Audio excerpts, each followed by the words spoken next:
베드로전서 3장 1절에서 6절입니다. 우리 다 같이 한 음성으로 같이 읽도록 하겠습니다. 아내된 자들아, 이와 같이 자기 남편에게 순복하라.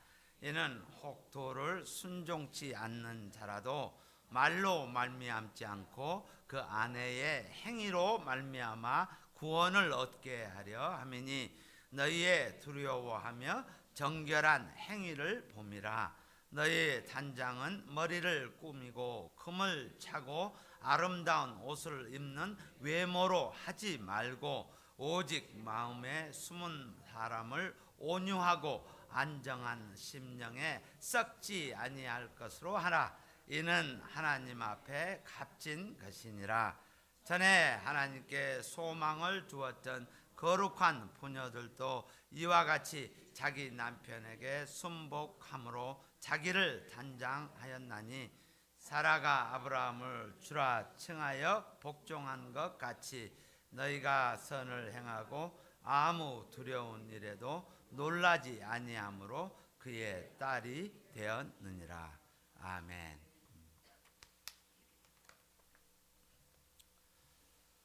여러분, 결혼할 때요, 결혼하시기 전에 그때를 한번 회상을 한번 해보십시오. 내가 결혼하기 전에, 아내와 남편을 만나기 전에 매력이 있었던 것들이 있을 겁니다. 내가 이런 매력 때문에 이렇게 둘이 만나 결혼을 하게 되어졌다라는 거예요.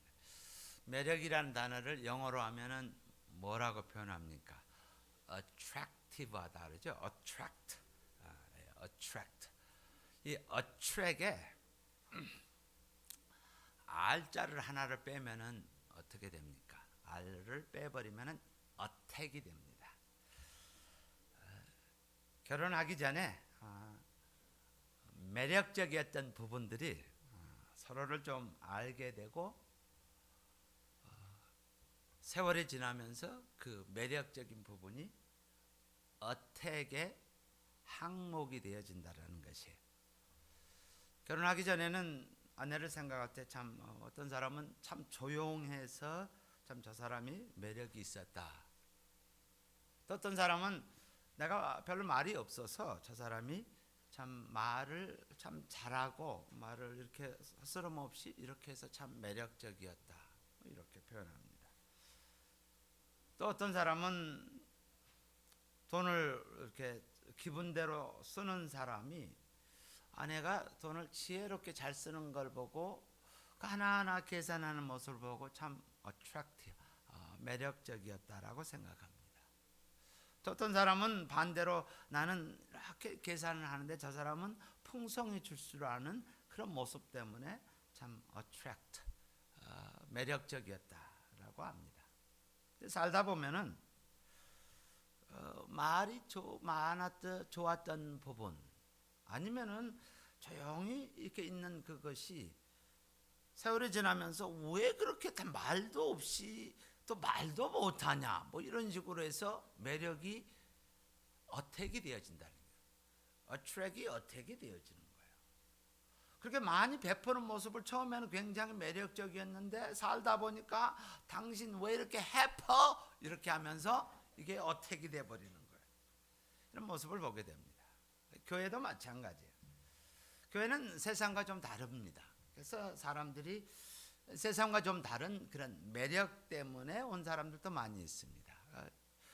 뭐 그렇지 않아도 저 사람이 뭐가 그렇게 좋아서, 아니면은 저 영혼을 저렇게 사랑해주고 기도할까, 이런 것들이 매력적이에요. 상당히 참 그래도 자기만 생각하지 않고 한다, 도와준다. 근데 기도해 주는 거 세월이 지나면서 뭐요? 내 기도하지 마 하면서 그것이 매력적인 부분이, 왜 남의 사정을 그래? 뭐 이런 식으로 그것이 어택이 되어지는 그런 모습입니다. 지혜로운 사람이라는 것은 그 매력이 되게끔 지속적인 그것이 되도록 하는 것, 그것이 지혜로운 사람입니다. 그것이 공격의 항목이 되어지지 않고 그 사람이 가지고 있던 그 매력을 지속적으로 컨티뉴어스하게 유지되어지도록 하는 사람, 이 사람을 지혜로운 사람이라고 하는 거예요. 부부간에 이런 이야기 있죠, 그렇죠? 한 사람이 치약을 짜는데 이 사람은 아내는 가운데서 짜요. 근데 남편은 항상 끝에서부터 짜는 걸 원해요. 근데 그거를 바꾸고 싶은 거예요.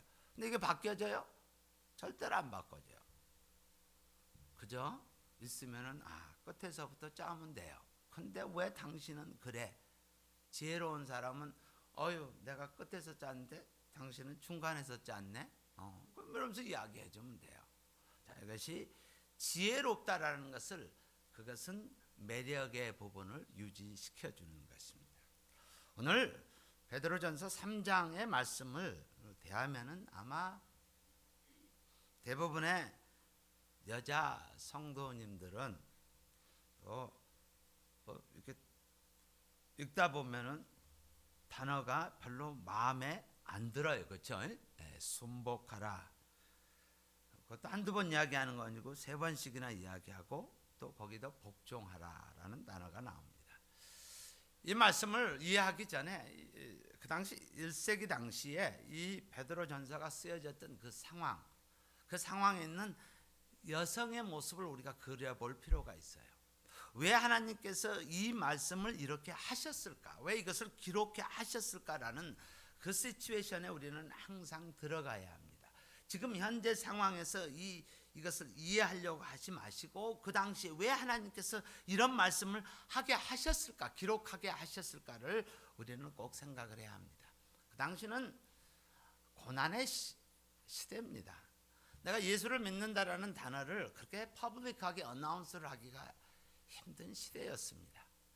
요즘도 아프리카에서 나이지리아에서 우리 여자 아이들이, 학생들이 크리스찬이라는 것 때문에 모두 납치해가지고 그냥 전부 다들 개종을 시켜버리는, 또 이루 비참하게 죽어가는 모습을 폭탄이나 칼로 지금도 보는 거예요.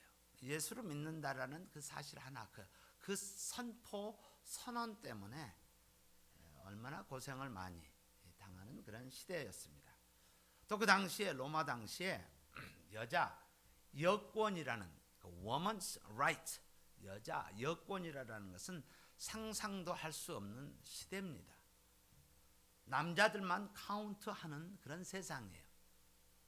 그래서 극단적인 상황, 여권은 제로인 상황에서 이런 게 그냥 보편적으로 쓰여졌던 단어예요. 여자분들 별로 듣기 좋지 않은 단어지만은 아내를 빌려줄지언정 돈은 빌려주지 않겠다, 이 정도로 생각하는 세상이었어.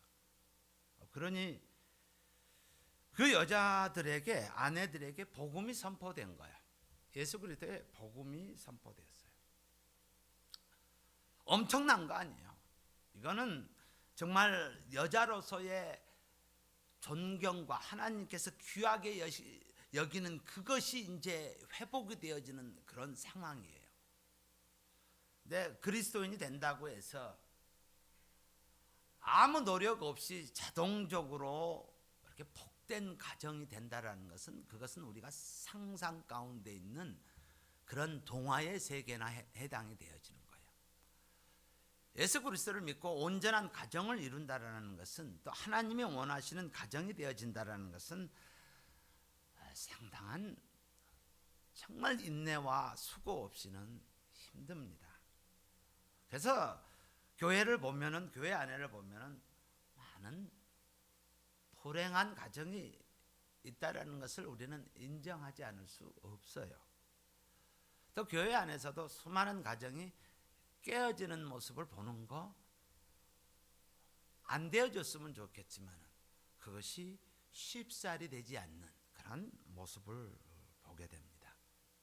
자, 예수를 믿고 여자들이, 아내들이 이제 사람으로 카운트를 받는 세상이 되어졌습니다. 이전에는 카운트조차도 하지 않는, 그냥 언제든지 바꿔 치우실 수 있는 그런 세상에서 카운트하는 그런 세상이 되어졌습니다.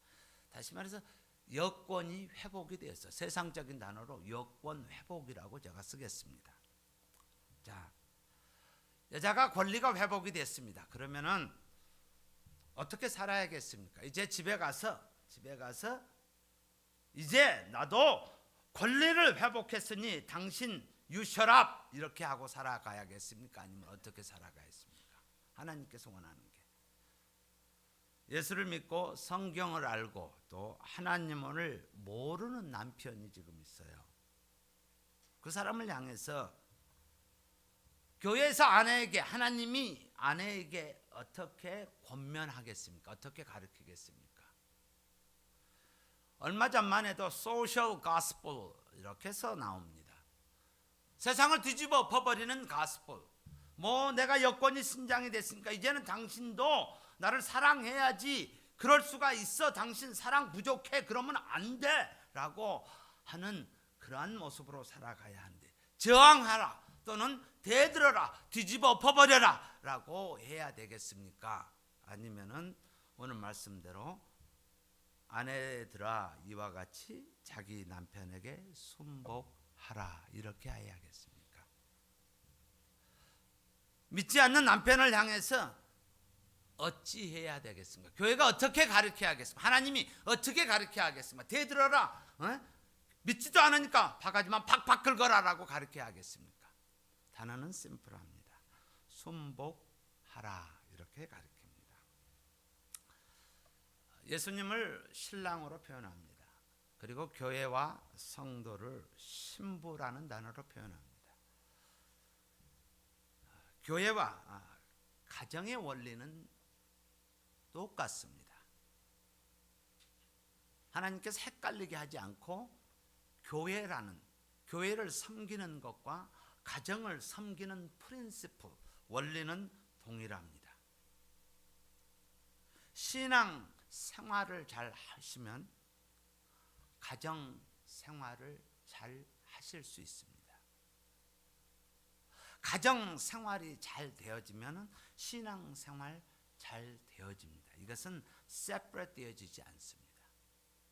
그래서 신앙 생활 잘 되어지는 것 또는 가정 생활 잘 하기 위한 오늘 말씀이 이 기준이 되어지는 원리가 되어지는 삶이 되기를 저와 여러분 이 말씀을 통해서 하나님의 의도하시는 가정이 무엇인지를 우리 생각하는 귀한 시간 되어졌으면 합니다. 첫 번째의 명제의 질문을 제가 이렇게 던지겠습니다. 최고의 칭찬 듣는 아내가 되려면 이렇게 타이틀을 붙이고 있습니다. 다시 말해서 칭찬 듣는 교회 성도가 되려면 최고의 칭찬받는 그런 성도가 되려면 첫 번째는 오늘 말씀에 아내들아 이와 같이 자기 남편에게 순복하라. 서두에 제가 말씀드린 것처럼 이 말씀은 그냥 우리가 세상적인 컨셉으로 권리라는 authority라는 단어로 들으면은 굉장히 불편한 단어예요.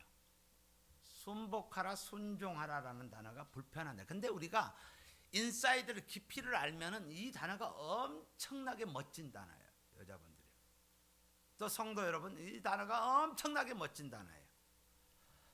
자, 뜻을 모르면은 이거 뭐 교회가 어떻게 이럴 수가 있느냐, 뭐 너무하지 않느냐, 뭐 이런 식으로 생각할 수가 있어요. 그러나 진정 뜻을 알면은 우리는 감사와 기쁨입니다. 순복이라는 순종이라는 단어는 영어로는 submissive라는 단어를 합니다. 밑으로 또는 아래로 나 자신을 두다라는 뜻입니다. 이것은 궁극적으로 내가 종된 모습으로 비열한 모습으로 들어가는 것이 아니라 내 스스로가 아래로 들어가다라는 뜻입니다.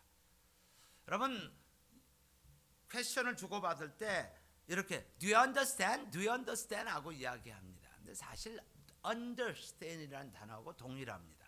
understand이라는 것은 어떤 사람의 서 있는 사이에 밑으로 내려가다, 이래서 understand이에요.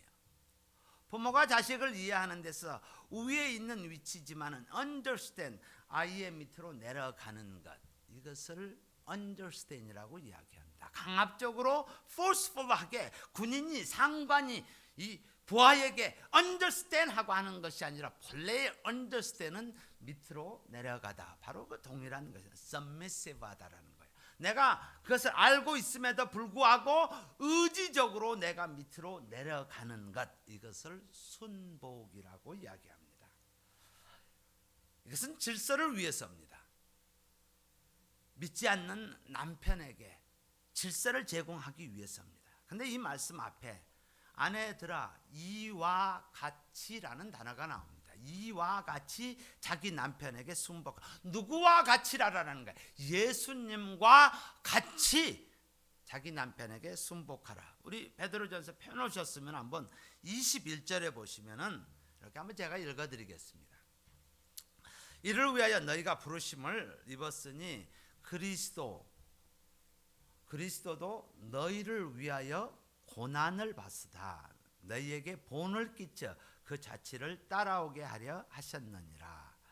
저는 죄를 범치 아니하시고 그 입에 괴사도 없으시며 욕을 받으시되 대신 욕하지 아니하시고 고난을 받으시되 위협하지 아니하시고 오직 공의로 심판하시는 자에게 부탁하시며 친히 나무에 달려 그의 몸으로 우리 죄를 담당하셨으니 이는 우리로 죄에 대하여 죽고 의에 대하여 살게 하려 하심이라.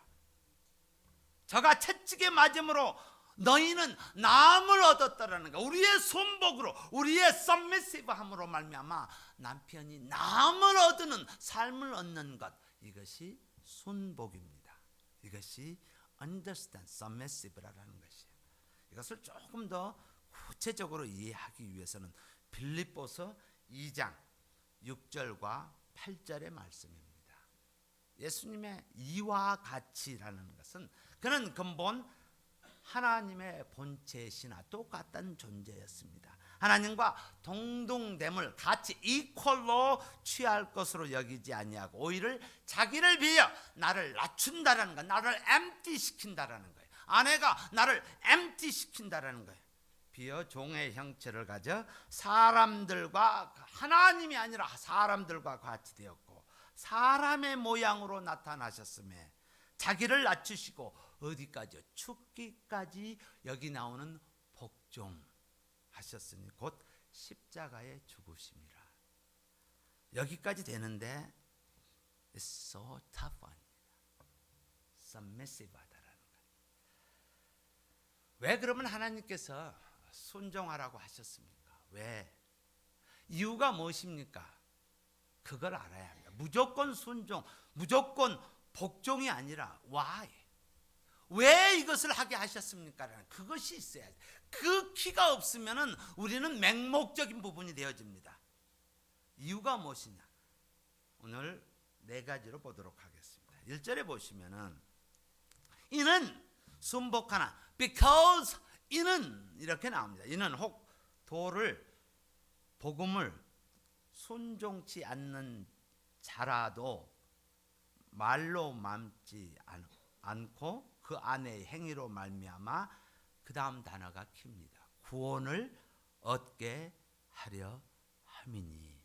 한 영혼이 하나님 만나게 하기 위한 것이야. 그것이 목적이에요. 하나님, 이 영혼이 어찌 되어졌든 하나님만 만날 수 있다라면 내가 submissive 하겠다라는 거예요. 자,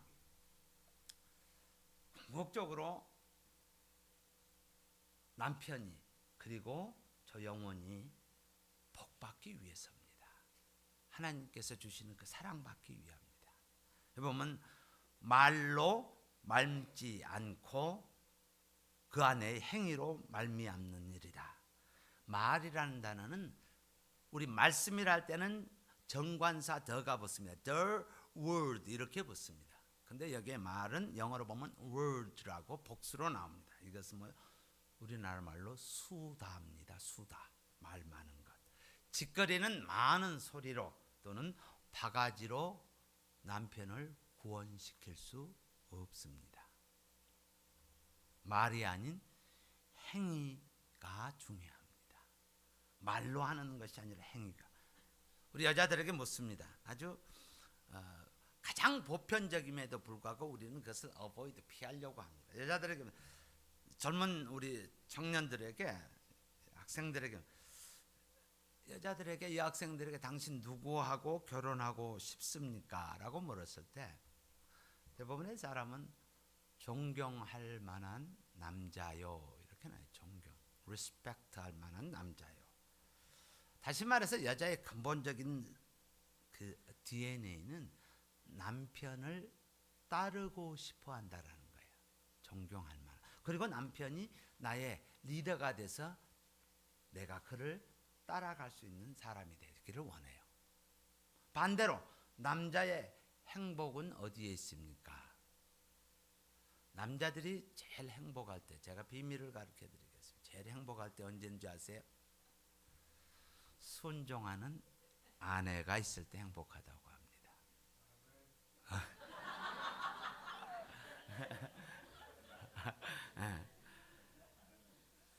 대드는 여자하고는 절대로 행복감을 느끼지 못한다고 합니다. 이게 질서입니다. 보편적으로 우리 남자나 여자를 에이지가 넘었을 때 이것을 갱년기라고 합니다. 보편적으로 여자들의 갱년기란 여자가 남자같이 되는 것. 다시 말해서 씩씩한 남자가 아줌마가 되는 것. 남자들의 갱년기란 여자같이 되는 것. 식사, 밥이라는 단어를 에이지별로 신혼 초부터 이것을 표현하자면 그 표현이 맨 처음에 결혼하면은 자기야 밥 먹어 이렇게 다정하게 불러요.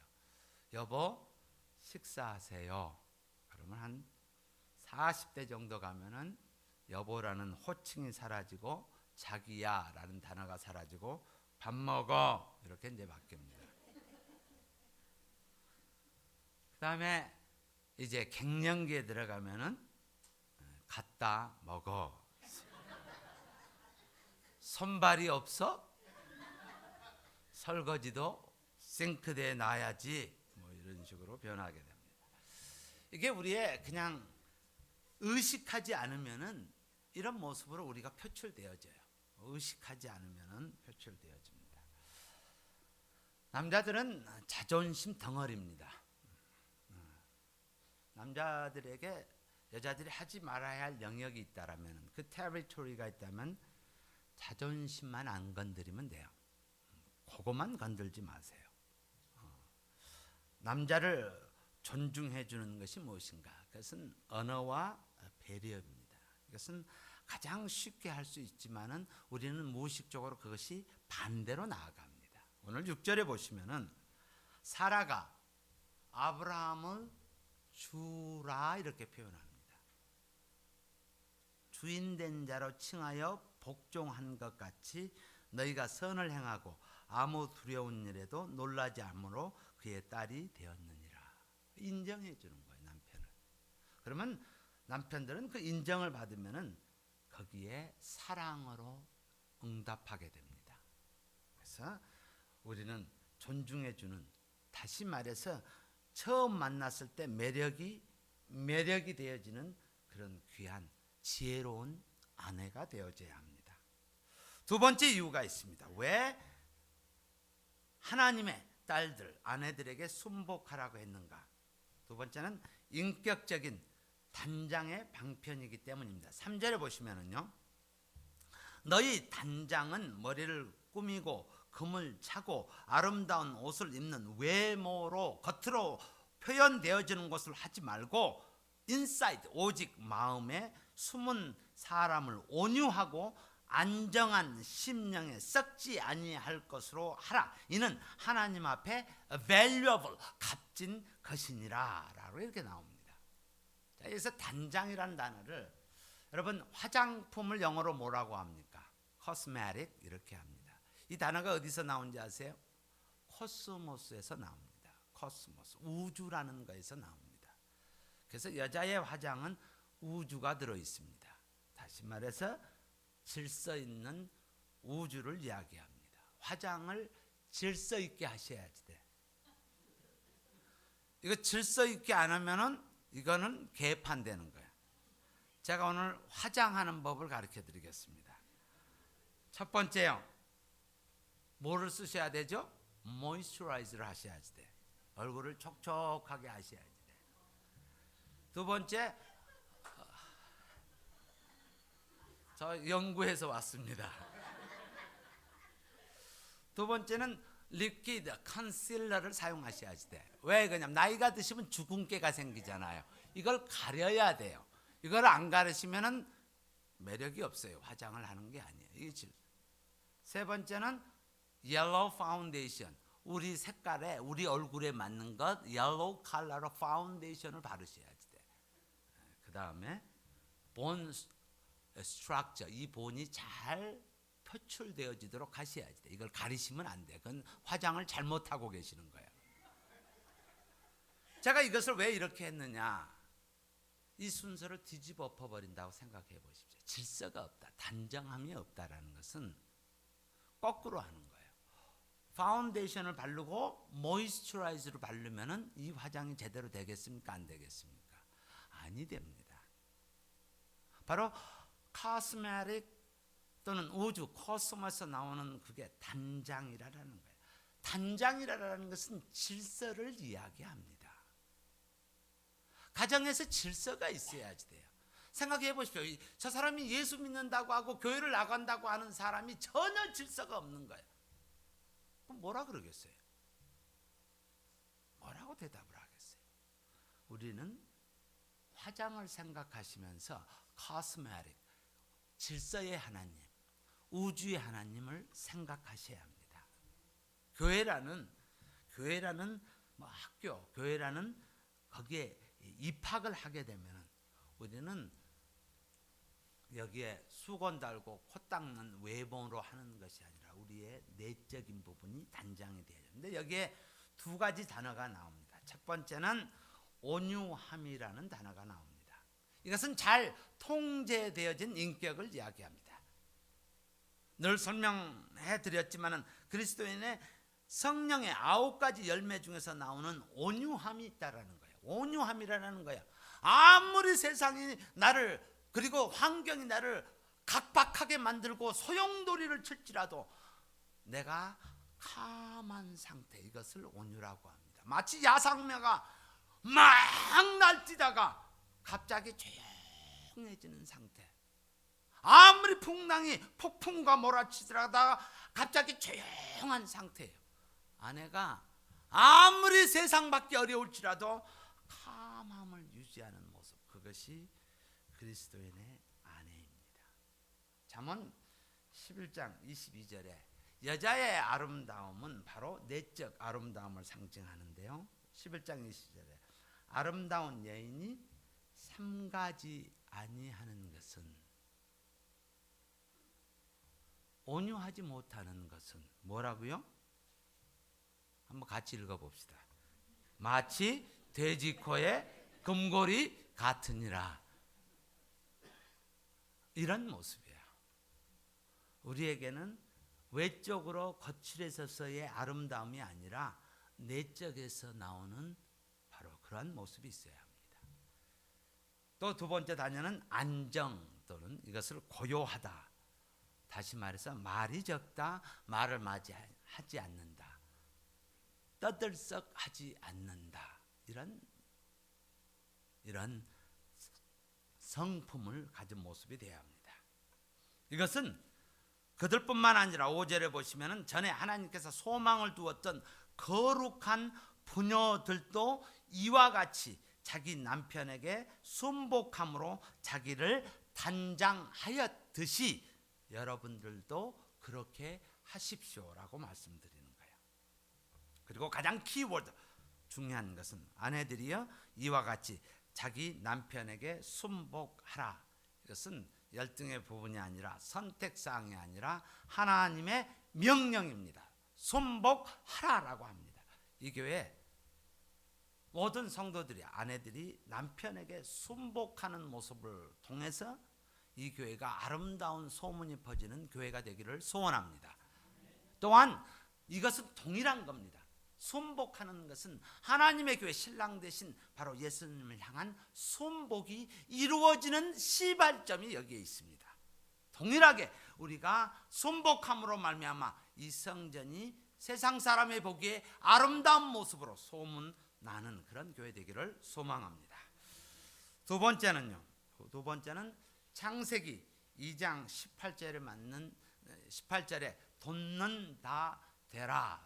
다시 말해서 헬퍼, 여자를 창조하실 때 하나님께서 키워드가 뭐냐면은 여호와 하나님이 가라사대 사람이 독초하는 것이 옳지 못하니 내가 그를 위하여, 요 단어 빠지면 안 돼요. 돕는 배필을 지으리라 하시니라. 돕는 배필, 헬퍼라고 합니다.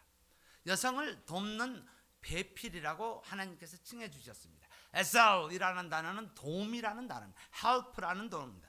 하나님을 엘리에셀 이렇게 표현합니다. 하나님은 나의 도움 되시며 피난처 되신다라는, 도움 되신다를 하나님을 칭할 때 도움은 하나님의 속성을 드러나는 부분, 그것이 아내들에게 있다라는 거예요.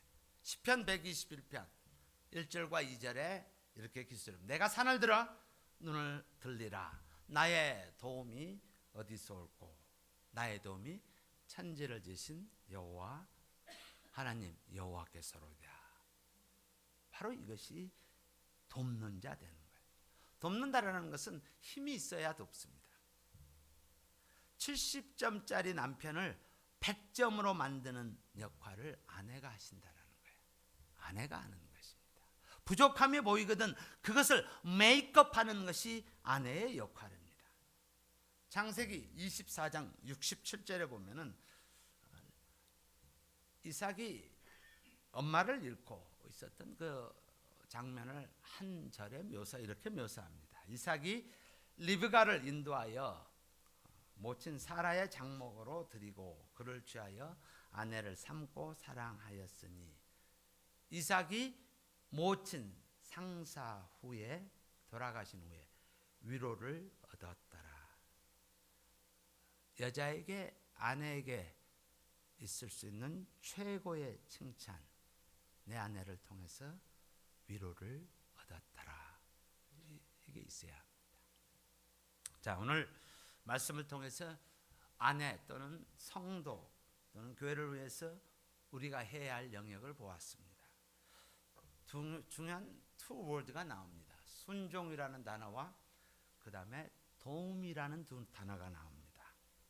이것은 내가 낮은 상태, 이러한 낮아 있어서 하는 것이 아니라 이것은 폭과 크기, 용량이 있는 사람만이 submissive하고 그 다음에 understand이 가능합니다. 제가 이것을 이렇게 설명해 드릴게요.